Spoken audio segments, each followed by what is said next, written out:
참 예수님. 오늘 연중 2주일 복음이 요한복음 2장 1절에 있는 가나 혼인잔치라는 아주 유명한 이야기가 오늘 복음의 말씀으로 봉독되었습니다. 이 혼인잔치, 누구의 혼인잔치였을까요? 예수님과 제자들과 어머니 마리아까지 이 혼인잔치에 다 등장을 합니다. 그래서 혹자들은 예수님의 혼인잔치였다는 둥, 초창기부터 말이 많은 아주 혼인잔치인데요. 술이 떨어지는 일이 벌어집니다. 자, 이 혼인잔치, 술 떨어진 혼인잔치에서 무엇을 요한복음사가는 이야기하려고 하는가? 이 각 복음서마다의 특징이 있는데 이 요한복음은 어떤 기적 이야기를 많이 다루지 않습니다. 기적 이야기는 하나의 표징, 무엇인가 메시지를 전하기 위해서만 이 요한복음은 그래서 5개인가 6개밖에 나오지 않죠. 아주 소수의 기적 이야기 중에 첫 번째가 바로 이 가나 혼인잔치인데, 어떤 이야기를 메시지를 전하려고 이것을 하나의 표징으로 다루고 있는가. 특별히 오늘 이 가나 혼인잔치의 이야기에 어떤 의도인지 핵심으로 들어가려면 마지막 문장에 보면은 이 예수님께서 당신의 영광을 드러내셨다라는 얘기가 나오죠. 이 요한복음에서 이 영광이라는 말은 특별히 하느님의 일을 드러냈을 때 사용됩니다. 그러니까 예수님이 당신의 영광을 이로써 드러내셨다는 얘기는 이 가나 혼인잔치를 통하여 당신의 영광, 하느님의 일을 당신이 드러내셨다는 이야기인데요. 그러면서 이 술 떨어진 잔치에서 정말 술이 떨어졌기 때문에 단순히 물로 술을 바꾼 것을 이야기하고 싶은 것이 아니라, 이건 표징이죠. 하나의 표징인데 이 잔치에 술이 떨어진다. 굉장히 흥이 깨지는 거죠. 이게 보통 심각한 일이 아닙니다. 이게 사실은 실제로 이 유대인들은 술을 되게 좋아하는 민족이고, 우리나라 사람들도 술 좋아하죠? 안 좋아하세요? 안 좋아하시는 분들도 계시죠. 저도 옛날엔 되게 좋아했는데 나이를 조금씩 먹어가니까 술을 먹는 양도 이게 팍팍팍 줄어갖고 지금은 별로 이렇게 즐기지 않은 편이지만, 옛날엔 정말 어마어마하게 마셨었던 저의 청년 시절 왜 그렇게 마셨나 생각이 들 정도로 많이 먹었는데, 우리나라 사람들이 술을 엄청 좋아한다 그러죠. 그래서 중국 사람들보다 우리나라 사람들 술 좋아합니다. 일본 사람들보다도 좋아한답니다. 그래서 혹자는 옛날에 나그네들이 머무는 곳을 세 나라가 다르게 쓴다 그러죠. 중국은 반점, 밥 먹는 곳을 해서 이게 잤다 그러는데, 일본은 여관인가? 잠자는 곳으로 이렇게 표시를 하고, 우리나라는 뭐라고 표시하죠? 주막. 술 먹는데 이렇게 잠자는 여관 자체도 우리나라는 주막으로 표시를 했다고 할 정도 우리나라 사람도 엄청나게 술을 좋아합니다. 근데 유태인들도 술을 너무나 좋아해서 혼인잔치에 술이 떨어지게 되면 이것은 범법행위로 간주해갖고 혼인잔치 주인이 감옥살이를 하게 되는 일까지 있었다고 합니다. 그래서 아무튼 이 술 떨어진 혼인잔치에서 무엇을 말하는가. 마지막에 제자들이 이 예수님께서 하느님의 영광을 드러내신 이 사건을 통하여 제자들이 예수님을 결정적으로 믿게 되었다, 이렇게 이야기를 하고 있습니다. 그러니까 가나 혼인잔치는 하나의 에피소드만을 얘기하는 것이 아니고 예수님의 전생애를 그 안에 요약을 해놓은 것입니다. 그래서 무엇을 통하여 제자들이 이 사건에서 던지는 메시지 때문에 제자들은 유대교 어릴 때부터 뼛속 깊숙이 율법과 제사가 아주 그냥 이 몸에 배어있는 이들이 유대교를 떠나서 예수님을 따르는 사람으로의 엄청난 변화입니다. 이 길을 가게 된 사건은 바로 예수님을 통하여 드러난 하느님의 영광, 오늘 이제 가나 혼인잔치에서 얘기하는 그것이 무엇인지 지금부터 이제 하나씩 벗겨나갑니다. 이것이 결정적이었다는 게 대단한 사건입니다.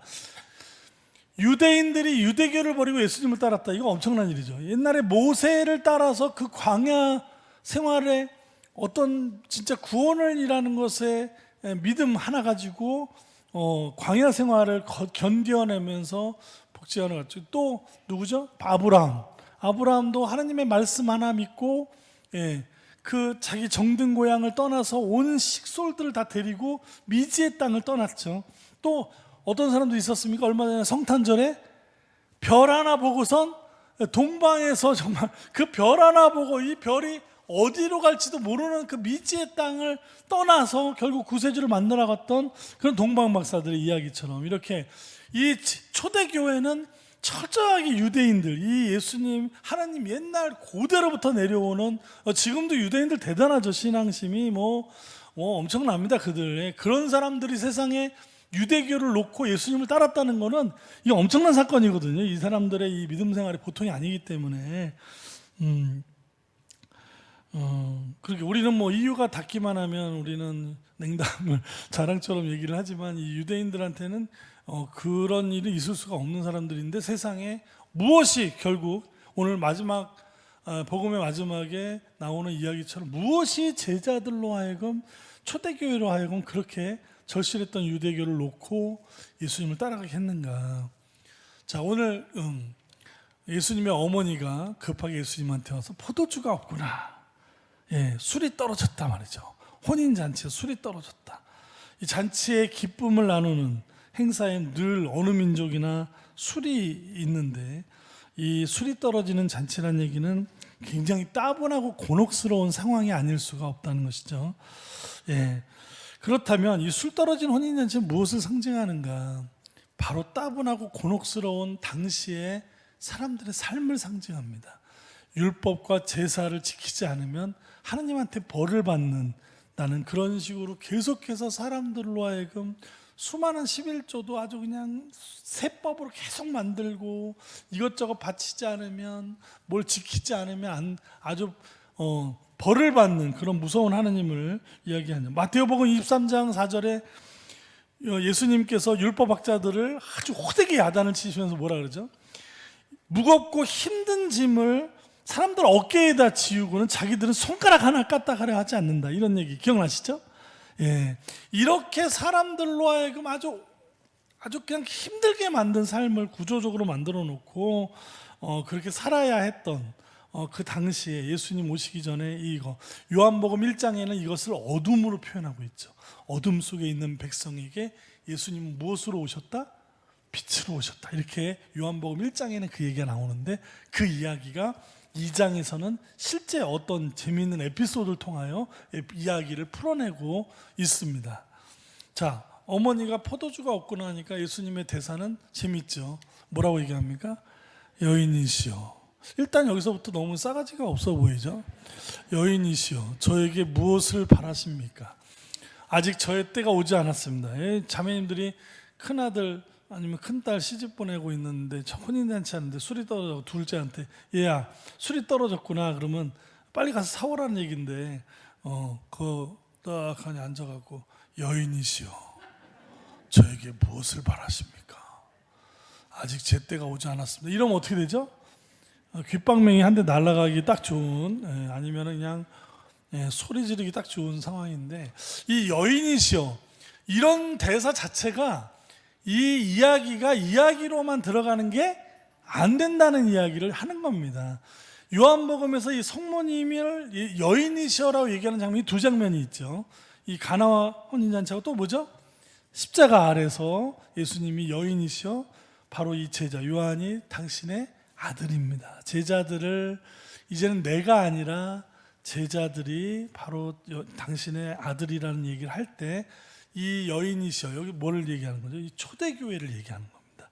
이 성모님은 요한복음에서 초대교회의 모든 신자들 예수님을 절실히 따랐던 신자들의 모델이 되는 분이 바로 이 성모님이시죠. 그러니까 성모님이 술이 떨어졌다는 얘기를 하는 것은 진짜 술이 떨어진 게 아니라 이 고달픈 삶에 우리에게 생기를 좀 불어넣어 달라고 와서 우리를 구원해 달라고 했던 당시의 신자들의 간절한 바람을 이 이야기 안에서는 술이 떨어졌다는 이야기를 예수님 오셔서 우리에게 이것을 회복시켜 달라는 이야기, 우리를 구원해 달라는 이야기였던 것입니다. 그래서 아직 제때가 오지 않았다. 그러면 그때는 언제 오는가? 그때는 언제 오는가 말이죠. 예. 자, 성모님이 이야기합니다. 그가 시키는 대로 하여라. 이 굉장한 의미가 담긴 말이죠. 예수님이 시키는 대로 하여라. 제자 사람들이 물독에 물을 부었다. 시키는 대로 하여라. 예수님의 입에서 나오는 말씀대로 살아라. 그렇게 살자 물이 어떻게 됐다는 얘기죠? 술이 된다. 우리 삶에 재미없고 곤혹스럽고 그냥 다 죄인밖에 안 남는 인생에 그 모든 것이 다 채워지고 다시 잔치에, 혼인잔치에 술이 넘친다. 사랑이 넘친다는 거죠. 정을 나눈다. 이런 상징이죠. 이런 것들이 넘치는 것처럼 예수님의 말씀을 우리가 듣고 실천한, 그분이 어떤 말씀을 하셨습니까? 아버지께서 나를 사랑하신 것처럼 나도 그대들을 사랑했습니다. 그대들은 내 사랑 안에 머무르시오. 요한복음 15장 9절의 말씀입니다. 우리 신앙인들은 하느님의 사랑 안에 머무는 사람들이죠. 신앙인은 그 사랑 안에서 해방을 맛보고 기쁨을 맛보고 삶의 희망을 맛보는 사람들이 바로 신앙인들입니다. 예수님께서 머물라고 하셨던 하느님의 사랑 안에, 그 사랑 안에서 이웃에게 그 사랑을 나눌 수 있는 사람, 바로 오늘 초대교회는 성모님이 말씀하시는 그가 시키는 대로 하는 삶을, 예수님의 말씀을 살아서 그분이 우리에게 남겨주신 내가 너희를 사랑한 것처럼 너희도 서로 사랑하라는 그 말씀 속에서 삶은 완전히 이제는 서로가 죄인으로 낙인 찍는 그런 세상이 아니라 이제는 서로가 서로에게 필요한 사람, 서로가 서로에게 나눠주고 격려해주고, 이 세상은 죄인으로 낙인 찍는 심판의 세상이 아니라 이제는 혼인잔치에 술이 넘치는 세상, 그게 바로 예수님이 우리에게 오셔서 일깨워 주신, 하느님이 우리에게 주신 삶은 그렇게 살아야 된다는, 많이 가진 사람은 많이 누리고 그 사람들이 다 가져버리는 이런 식의 대한민국 같은 그런 세상이 아니라 이제는 정말 서로가 가진 것을 나눠서 정말 이제는 누구든지 젊은 사람들도 직장을 가질 수 있고 애를 낳을 수 있고 이렇게 살 수 있는 세상, 저렇게 빨리빨리 뭘 해서 막 집이 무너지고 수많은 사람들이 깔려 죽고 구조할 수도 없고 반성하는 사람도 없고 또 다른 데선 또 공사 그냥 또 계속 진행하고 있고, 뭐가 그렇게 급해가지고 다들 우리 이렇게 살아야 되는 건지, GDP만 높으면 단지 누구 주머니에 그 많은 돈이 들어가고 있는지, 대통령이 된다는 사람들 누구의 말도 신뢰할 수 없는, 누구도 믿지 않고 누구도 되지 않았으면 좋은 사람들 중에 우린 뽑아야 되는 이런 어처구니 없는 대한민국, 방송이나 유튜브에서 맨날 국뽕만 맞아대는 대한민국이 그래도 최고 잘났다고 하여튼 잘난 사람들만 모여 사는 대한민국 같아요. 그만큼 잘난 나라였으면 좋겠습니다. 여러분들의 짜증을 제가 대신해서 여러분한테 하는 소리 아닙니다. 여러분도 이런 얘기 하고 싶으시죠? 제가 대신해 드리는 거예요. 자, 그만하고 이제 또 강론이 길어지니. 자, 이렇게 이 마지막 대목이 참, 예수님께서 처음으로 갈릴레아 카나에서 표정을 일으키시어 당신의 영광을 드러내셨다. 하느님의 일을 드러내셨다. 그리하여 제자들은 예수님을 믿게 되었다.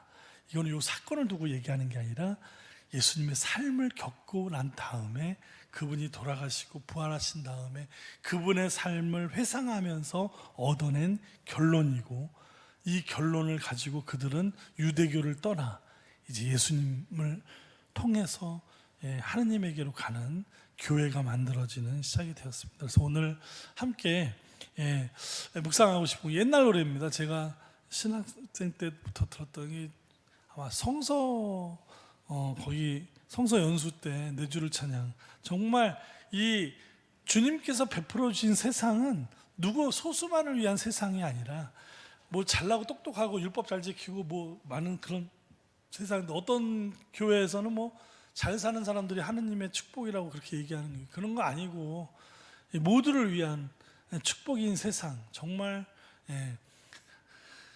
발길에 밟히는 낙엽도 아름답고 날 따라오는 강아지마저도 사랑스러운 이 가사 내용이 너무 재밌는데요.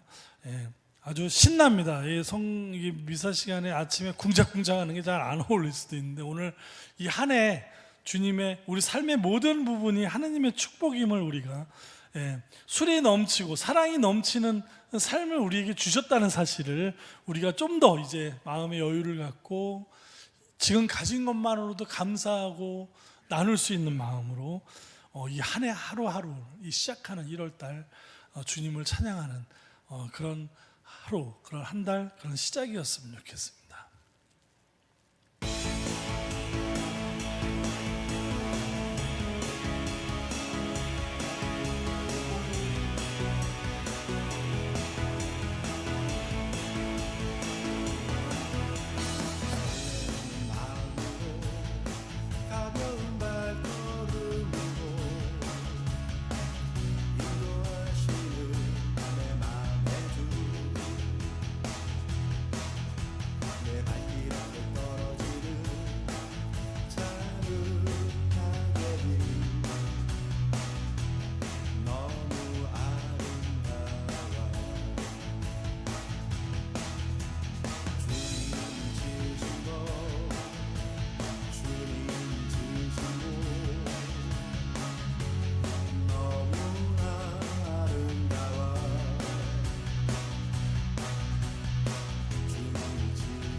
세상을 지으신 내 주를 찬양, 내 주님을 찬양. 안구 듣는 저 햇살도 웃고 있는 저 달님도 내 주를 찬양, 내 주를 찬양. 사랑하는 당신과 지저귀는 새들과 내 주를 찬양, 내 주를 찬양.